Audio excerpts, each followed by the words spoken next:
Ration ব্যবস্থা নিয়ে এবার এমন একটি বড় আপডেট সামনে এসেছে যা শুনে অনেকেই অবাক হয়ে গেছেন। এতদিন যেভাবে রেশন দোকান থেকে চাল, গম, আটা এবং অন্যান্য খাদ্য সামগ্রী পাওয়া যেত, ভবিষ্যতে সেই ব্যবস্থায় বড় পরিবর্তন আসতে পারে বলেই জোর আলোচনা শুরু হয়েছে। কারণ কেন্দ্র সরকার এবং এমন একটি নতুন পরিকল্পনা নিয়ে ভাবছেন যেখানে সরকারি খাদ্যশস্য দেওয়ার বদলে সেই টাকার পরিমাণ উপভোক্তাদের ব্যাংক অ্যাকাউন্টে পাঠানো হতে পারে। অর্থাৎ আপনি রেশন দোকান থেকে যে চাল, গম এবং আরও বিভিন্ন রকমের দ্রব্য সামগ্রী যেগুলো রেশন দোকানে পাওয়া যায় যেগুলো নেন, তার পরিবর্তিতে সরাসরি ব্যাংকে টাকা পেতে পারেন। এই সম্ভাবনায় এখন আলোচনার কেন্দ্র হয়ে দাঁড়িয়েছে। এই পরিকল্পনা নিয়ে ইতিমধ্যে কেন্দ্রীয় স্তরে গুরুত্বপূর্ণ বৈঠক শুরু হয়েছে। খাদ্য মন্ত্রকের অধীনে একটি বিশেষ কমিটি তৈরি করা হয়েছে যেখানে বিভিন্ন রাজ্যের প্রতিনিধিরা রয়েছেন। পাশাপাশি আর্থিক বিশেষজ্ঞ, খাদ্য সংক্রান্ত আধিকারিক এবং বিশিষ্ট বিভাগের প্রতিনিধিরও এই যুক্ত করা হয়েছে এখানে। এই কমিটির মূল কাজ হলো বর্তমান রেশন ব্যবস্থার পরিবর্তিতে ডাইরেক্ট বেনিফিট ট্রান্সফার বা ডিবিটি পদ্ধতি কতটা কার্যকর হতে পারে তা খতিয়ে দেখা। শুধু আলোচনা নয়, ইতিমধ্যেই দেশের কিছু এলাকায় পরীক্ষামূলকভাবে এই ব্যবস্থা চালু করা হয়েছে।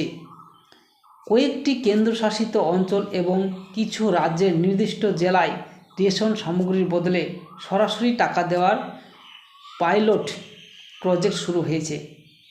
সেখানে বহু উপভোক্তার ব্যাংক অ্যাকাউন্টে সরাসরি টাকা পাঠানো হয়েছে বলেও জানা যাচ্ছে।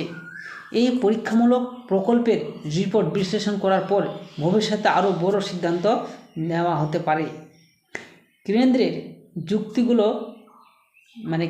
যুক্তি হলো সরাসরি ব্যাংকে টাকা পাঠানো হলে পুরো ব্যবস্থায় স্বচ্ছতা বাড়বে, খাদ্য পরিবহন, সংস্করণ এবং গুদামজাতকরণ এবং বিভিন্ন পর্যায়ে অপচয় কমবে।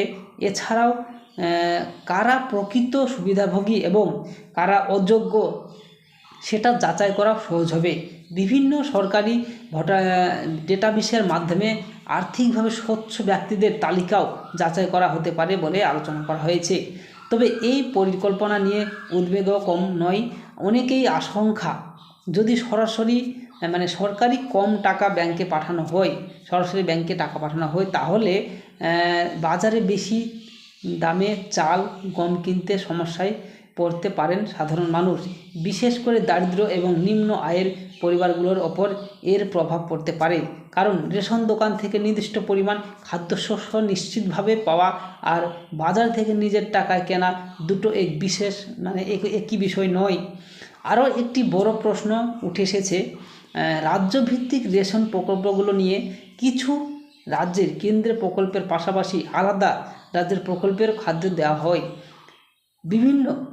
ভবিষ্যতে যদি কেন্দ্র তাদের অংশে টাকা পাঠানো সিদ্ধান্ত নেয়, তাহলে রাজ্য সরকারগুলো কী পদক্ষেপ নেবে সেটাও এখন বড় প্রশ্ন হয়ে দাঁড়িয়েছে। বর্তমানে এই সিদ্ধান্তে সারা দেশে কার্যকর হয়নি, এখনও এটি পরীক্ষামূলক পর্যায়ে রয়েছে। তাই বিভিন্ন জায়গা থেকে রিপোর্ট সংগ্রহ করা হচ্ছে এবং সেই রিপোর্টের ভিত্তিতে চূড়ান্ত সিদ্ধান্ত নেওয়া হবে। তাই এখনই আতঙ্কিত হওয়ার কিছু নেই। তবে বিষয়টি অবশ্যই নজরে রাখার মতো বা নজরে দেওয়ার মতো বিষয়। আগামী দিনে যদি এই নিয়ম সারা দেশ জুড়ে চালু হয়, তাহলে রেশন ব্যবস্থায় বড় পরিবর্তন দেখা যেতে পারে। এখন প্রশ্ন হলো, আপনারা যদি চান আগের মতো সরাসরি রেশন সামগ্রী পেতে চান নাকি তার বদলে ব্যাংক অ্যাকাউন্টে টাকা পেতে চান, এই বিষয় নিয়ে মানুষের মতামতই এখন সবচেয়ে গুরুত্বপূর্ণ হয়ে উঠে দাঁড়িয়েছে। তাই আপনারা অবশ্যই কমেন্ট করে আপনাদের মতামতটি জানালে আমরাও একটু বুঝতে পারবো বিষয়টি, এবং এই বিষয়টি যাদের জানার মতো প্রয়োজন অর্থাৎ আপনার বন্ধুবান্ধবকে শেয়ার করবেন যাতে তারা এই বিষয়টি জানতে পারে। আর ভিডিওটি ভালো লাগলে লাইক করবেন, আর এরকম ইনফরমেটিভ ভিডিও পাওয়ার জন্য চ্যানেলটিকে সাবস্ক্রাইব করবেন। ধন্যবাদ।